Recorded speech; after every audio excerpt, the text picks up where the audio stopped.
Hello and welcome to Commerce Made Easier. In today's lecture of Business Studies, class 11, we will start the first chapter of Business Studies, that is Business and Introduction. तो इस chapter में जो है हम first time हम business पढ़ रहे हैं, क्योंकि 10th में जो है ये या उससे पहले जो है आपने कभी ये सब्जेक्ट नहीं पढ़ा है, बिल्कुल नया सब्जेक्ट है।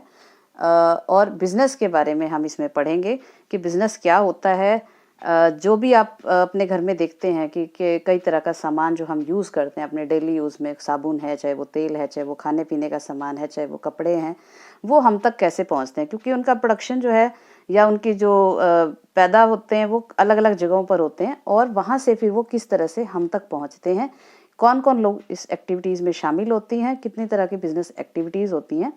तो ये सब चीज़ें जो है हम 11th क्लास की बिजनेस स्टडीज़ में सीखेंगे, जिसमें कि एक ओवरव्यू है, ऊपरी तरीके से जो है बाहर से बिजनेस जो है किस तरह से होता है टोटल, और विदेशी व्यापार और घरेलू व्यापार, इस तरह की बहुत सारी चीज़ें जो है हम 11th क्लास में सीखेंगे कि किस तरह से बिजनेस जो है वो होता है, और किस तरह से जो सामान बाहर यहाँ वहाँ दूर के स्थानों पे बनता है वो किस तरह से हम तक पहुँचता है, और उसमें किस तरह की एक्टिविटीज़ शामिल होती हैं वस्तु के बनने से लेकर के, और वो हम तक पहुंचती हैं तब तक उनमें क्या प्रोसीजर होता है, कैसे डिस्ट्रीब्यूशन होता है वस्तुओं का।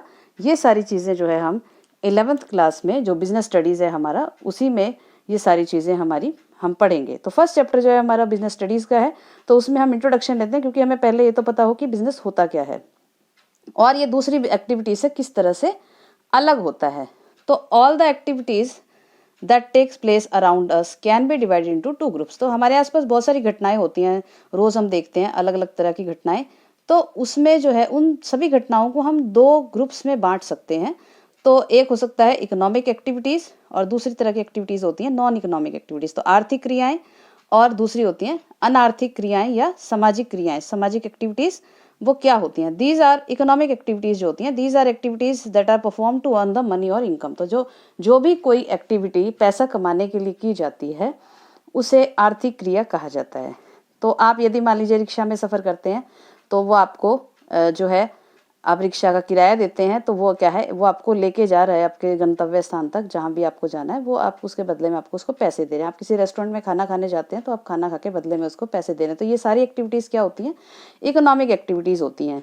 तो जैसे मान लीजिए डॉक्टर है, treating patients in the clinic and in return he get the fees. तो जब डॉक्टर होता है अपने क्लिनिक में पेशेंट्स का इलाज करता है, बदले में जो है पेशेंट्स उसको जो है इलाज के लिए क्या देते हैं, बदले में पैसे देते हैं, फीस देते हैं।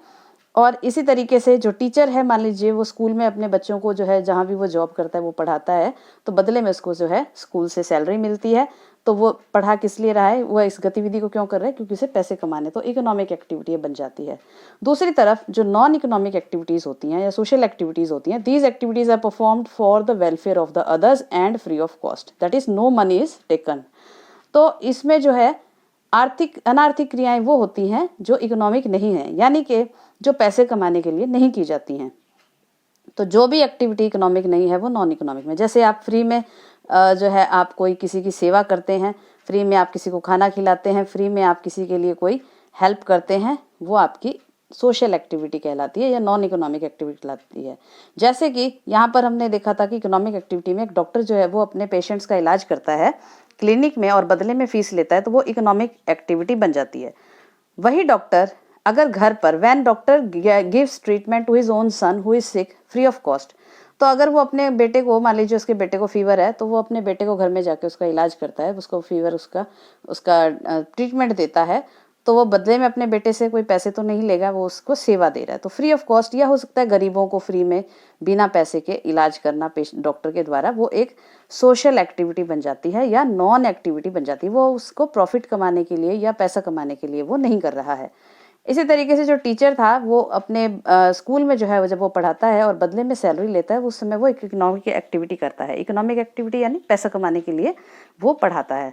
तो अगर वही टीचर अपने बच्चों को teaching on children at home free of cost, तो अब अपने खुद के बच्चों को जब मान लीजिए वो होमवर्क करा रहा है या पढ़ा रहा है या प्रिपेयर करा रहा है टेस्ट के लिए, तो अपने बच्चों से तो वो फीस नहीं ले रहा है, कोई पैसे नहीं ले रहा है, या वो टीचर हो सकता है आसपास गरीब बच्चों को फ्री में पढ़ाता है बिना किसी पैसे के, कोई ट्यूशन पढ़ाता है बिना पैसे के, वो एक सोशल एक्टिविटी बन जाती है, यानी कि नॉन इकोनॉमिक एक्टिविटी कहलाती है। तो सीधा सीधा हम ये कह सकते हैं जो भी एक्टिविटी पैसा कमाने के लिए की जाती है किसी भी रूप में, चाहे वो फीस के रूप में हो, चाहे वो सैलरी के रूप में हो, चाहे वो प्रॉफिट के रूप में हो, वो एक इकोनॉमिक एक्टिविटी होती है। और वो सभी एक्टिविटीज़ जिसमें पैसा कमाना हमारा उद्देश्य नहीं होता है, हम सेवा भाव से जो है वो एक्टिविटी करते हैं, वो एक नॉन इकोनॉमिक एक्टिविटी बन जाती है। तो यहाँ पर जो हम बिजनेस के बारे में पढ़ेंगे, यानी कि हम जो भी पढ़ेंगे वो सभी इकोनॉमिक एक्टिविटीज़ होंगी। नॉन इकोनॉमिक एक्टिविटीज़ हमारे जो है इसको हम नहीं पढ़ रहे हैं। तो हमारा मेन फोकस जो है इस पूरी बिजनेस में, क्योंकि बिजनेस एक इकोनॉमिक एक्टिविटी होता है और ये पैसा कमाने के लिए किया जाता है, तो इसलिए हम यहाँ पर जो भी पढ़ रहे हैं इकोनॉमिक एक्टिविटीज़ के बारे में ही हम पढ़ेंगे। तो मीनिंग ऑफ बिजनेस क्या होता है, किसे कहते हैं business? A business is an economic activity which involves production and exchange of goods, services in terms of money on regular basis, and its main objective is to earn profit. तो business एक आर्थिक क्रिया है। हमने ऊपर देखा था आर्थिक क्रिया क्या होती है। आर्थिक क्रिया वो क्रिया होती है जो पैसा कमाने के लिए की जाती है। तो मेन ऑब्जेक्टिव ऑफ जो बिजनेस है ये क्या है? इकोनॉमिक एक्टिविटी है और which involves production and exchange of goods. तो इसमें बिजनेस में हम क्या करते हैं? हम वस्तुओं का उत्पादन करते हैं, प्रोडक्शन करते हैं गुड्स की या सर्विसेज की, and exchange of goods and services in return of money. फिर हम उस गुड्स और सर्विसेज को पैसे के बदले में बेच देते हैं या एक्सचेंज करते हैं किसी व्यक्ति से। जैसे कस्टमर है उनको हम सामान देते हैं। आपने दुकान पे देखा होगा, जब आप सामान लेने जाते हैं तो दुकानदार आपको सामान देता है और बदले में आप उसको पैसे देते हैं। अगर वो फ्री में आपको दे रहा है तो वो एक इकोनॉमिक एक्टिविटी नहीं है, वो बिजनेस नहीं होगा, वो एक सोशल एक्टिविटी बन जाएगा। तो अब जहाँ पर जो बिजनेस होता है वो वस्तुएं बनाता है या सेवाएं देता है और उसके बदले में वो आपसे पैसे लेता है, तो वो एक बिजनेस होता है। और बिजनेस की एक विशेषता ये भी होती है ऑन रेगुलर बेसिस। तो ये लगातार चलने वाली प्रक्रिया है। मान लीजिए आपने अपनी सेकेंड हैंड बुक्स अपने दोस्त को बेच दी, आपकी जो मान लीजिए आपने 500 में बुक खरीदी, आपने कोई और अपने किसी फ्रेंड को आपने जो है 700 रुपये में दे दी, 200 रुपये का आपको फायदा हो गया। That is not a business activity. वो निरंतर चलने वाली प्रक्रिया नहीं है, कंटिन्यूस एक्टिविटी नहीं है।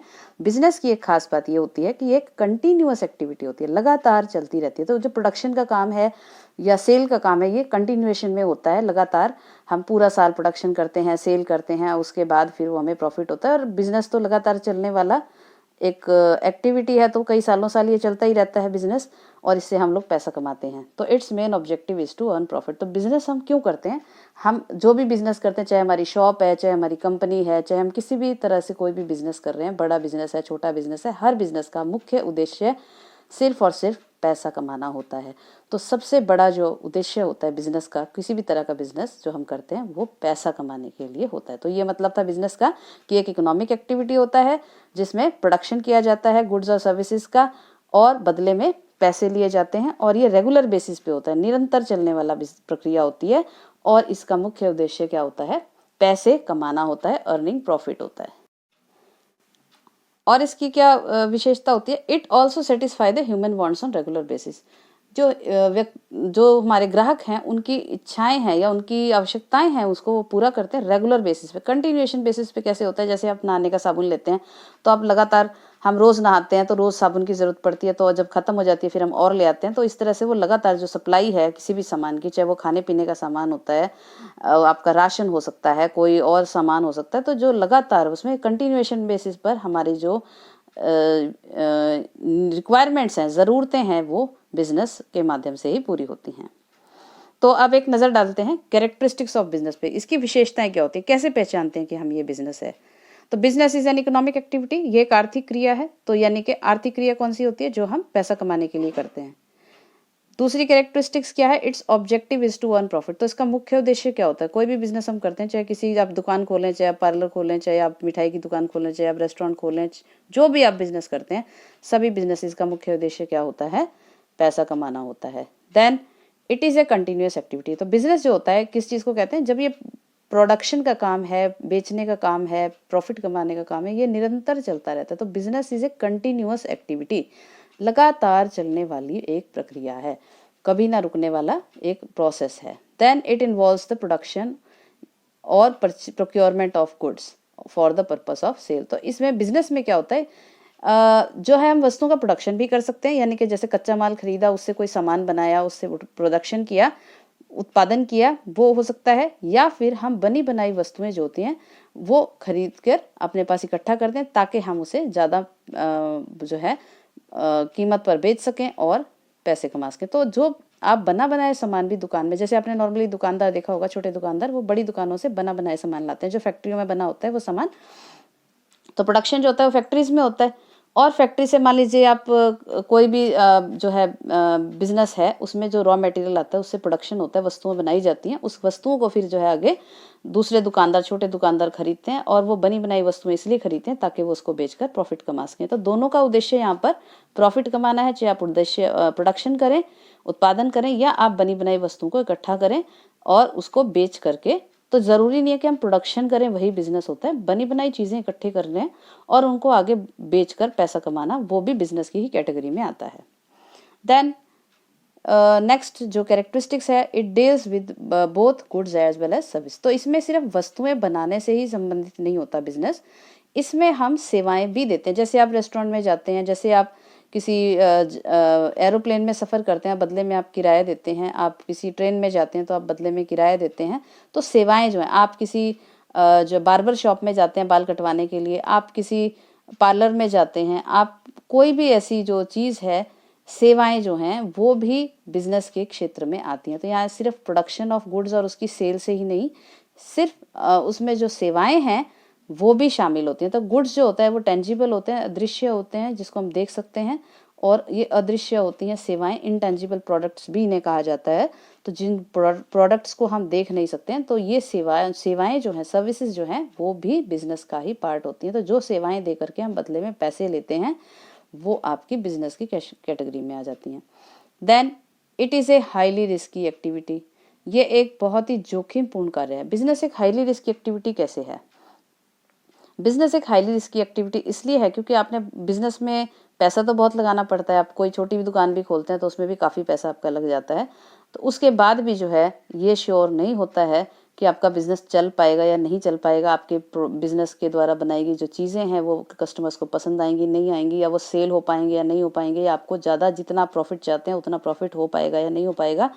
तो ये बहुत ही रिस्की है। ये आपको कम से कम 1 साल के बाद जाकर के, या नया बिजनेस आपने सेटअप किया है तो कुछ सालों तक आपको बिल्कुल no profit no loss situation रहेगी, या हो सकता है शुरू में आपको लॉस भी रहे, धीरे धीरे आपको जेब से ही पैसे लगाने पड़े और धीरे धीरे आपका बिजनेस चले और फिर जाकर के आपका बिजनेस आगे बढ़ पाए। तो या हो सकता है वो चल ही ना पाए, कुछ भी हो सकता है। तो आपका पैसा लगाया हुआ भी पूरा जो है डूब सकता है। तो ये एक बहुत ही हाईली रिस्की एक्टिविटी है, लेकिन फिर भी लोग इसको करते हैं क्योंकि एक बार अगर आपका बिजनेस अच्छा चल जाता है तो उसमें पैसे कमाने के भी बहुत सारे अवसर होते हैं।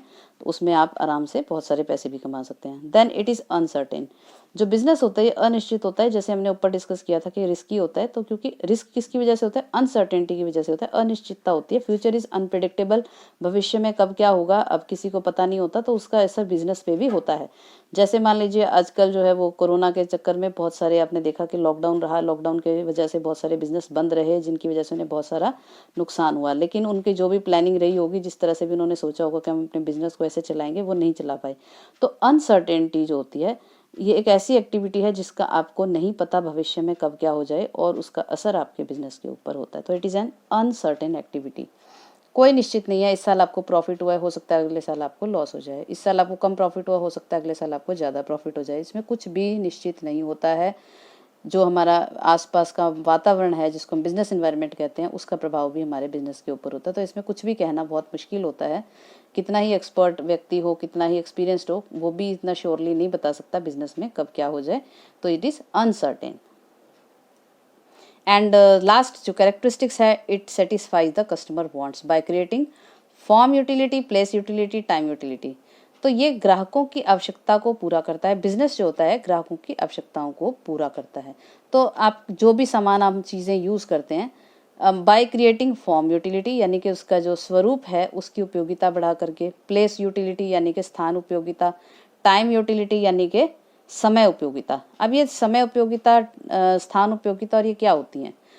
इसको हम एक एग्जांपल की हेल्प से समझ सकते हैं। जैसे कि मान लीजिए आप घर में ब्रेड खाते हैं, या आप ब्रेड खाते हैं तो उसमें जो ब्रेड किससे बनता है? गेहूं से बनता है। तो जो गेहूं है वो एक रॉ मटेरियल है ब्रेड बनाने के लिए। तो जो बिजनेस है वो दुकान या जो किसान है उससे क्या खरीदता है? गेहूं खरीदता है और उसके फॉर्म को कन्वर्ट करता है। तो जो फॉर्म यूटिलिटी है उसकी स्वरूप की उपयोगिता बढ़ाना उसका। तो गेहूं से आप देखते हैं बहुत सारी चीज़ें बनती हैं, बिस्किट बनते हैं, ब्रेड बनते हैं और उससे जो है केक भी बनते हैं। तो आप जो भी खाते हैं उसके अलग अलग रूप जो है वो बदल बदल कर जो है वो अलग अलग रूपों में आपको कौन देता है? बिजनेस देता है। तो जो भी चीज़ें आप एज इट इज़ तो हम गेहूं नहीं खा सकते ना, उसी बेसिक गेहूं से हम रोटी तो बनाते ही हैं, साथ में और भी कई तरह के खाने पीने की चीज़ें उसको हम बना सकते हैं, जिससे कि हम अलग अलग स्वाद उसमें ले सकते हैं। और इसी तरह से कोई भी चीज़ है, जैसे प्लास्टिक है या लकड़ी है, तो बेसिक फॉर्म जो है पेड़ से जो हम लकड़ी प्राप्त करते हैं उससे आप स्कूल के लिए अपना फर्नीचर बना सकते हैं, घर के लिए सोफ़ा बना सकते हैं, टेबल बना सकते हैं, ऑफिस के लिए जो है आप फर्नीचर बना सकते हैं। तो अलग अलग तरह का जो फर्नीचर है वो आप देखते हैं, तो बेसिक जो रॉ मटेरियल होता है वो वुड होता है, उससे जो है अलग अलग तरह के जो यूजेबल फॉर्म में जो है उसको फॉर्म यूटिलिटी प्रोवाइड करता है, उसकी उपयोगिता को बढ़ाता है बिजनेस, जो से अलग अलग रूपों में हमारी आवश्यकताओं को हम पूरा कर सकते हैं। तो इस तरीके से फॉर्म यूटिलिटी जो है वो बना करके ग्राहकों की आवश्यकता पूरी करता है। दूसरा है प्लेस यूटिलिटी। प्लेस यूटिलिटी होता है कि मान लीजिए जो भी चीज़ है वो एक स्थान पे बन रही है। मान लीजिए जो चाय पत्ती है या चाय है वो असम में पैदा होती है, लेकिन आपके हर घर में जो है चाय पत्ती पाई जाती है, वो कैसे मिलती है, वो वहाँ तक कैसे पहुँची। तो प्लेस यूटिलिटी यानी कि डिस्ट्रीब्यूशन से संबंधित है कि जो अलग अलग स्थानों पे पैदा होने वाली वस्तुएं या पाई जाने वाली चीज़ें हमें अपने नज़दीकी दुकान तक कैसे मिल जाती हैं। तो डिस्ट्रीब्यूशन जो है वो फैसिलिटेट करता है बिजनेस हमारे लिए। तो ये एक जगह से दूसरी जगह सामान पहुंचाना और उसका डिस्ट्रीब्यूशन करना, ये आपका जो है प्लेस यूटिलिटी बिजनेस बढ़ाता है। उसके बाद है टाइम यूटिलिटी। कोई भी चीज़ है वो 12 महीने आपके पास उपलब्ध रहती है। मान लीजिए गेहूं है, उसका जो ब्रेड है हम 12 महीने खाते हैं, या बिस्किट है हम 12 महीने खाते हैं, लेकिन उसकी जो गेहूं की पैदावार है वो तो एक पर्टिकुलर मौसम में होती है। और फिर वो पूरा साल हमें कैसे उपलब्ध रहती है, पूरा साल कैसे हम ब्रेड खा सकते हैं, पूरा साल कैसे हम जो है बिस्किट्स, केक्स या कोई भी चीज़ें हैं ये यूज़ कर सकते हैं या खा सकते हैं, क्योंकि इसकी जो है टाइम यूटिलिटी बढ़ गया। इसको स्टोरेज फैसिलिटीज़ जो है वेयर हाउसेज में उनको स्टोर किया जाता है गेहूं को, और जो है जैसे जैसे आवश्यकता होती है उसके हिसाब से उसका यूज़ किया जाता है बिजनेस के द्वारा, और वो ग्राहकों तक पहुंचाया जाता है किसी भी फॉर्म में आप जो देखते हैं। तो ये सारी जो रॉ मटेरियल है उसको सही समय पर हर समय उपलब्ध रखना और अलग अलग फॉर्म्स में ग्राहकों की अलग अलग आवश्यकताओं को पूरा करने के लिए जो है वो बिजनेस जो है उनके रूपों को परिवर्तित करता है, चेंज करता है, फॉर्म यूटिलिटी को बढ़ाता है, जिससे कि कस्टमर्स की रिक्वायरमेंट्स पूरी हो सकें और वो सेटिस्फाई हो सकें। जब कस्टमर सेटिस्फाई होगा तभी तो वो आगे भी आपकी वस्तु खरीदेगा। तो इस तरीके से जो बिजनेस है वो सभी लोगों की आवश्यकताएं पूरा करता है।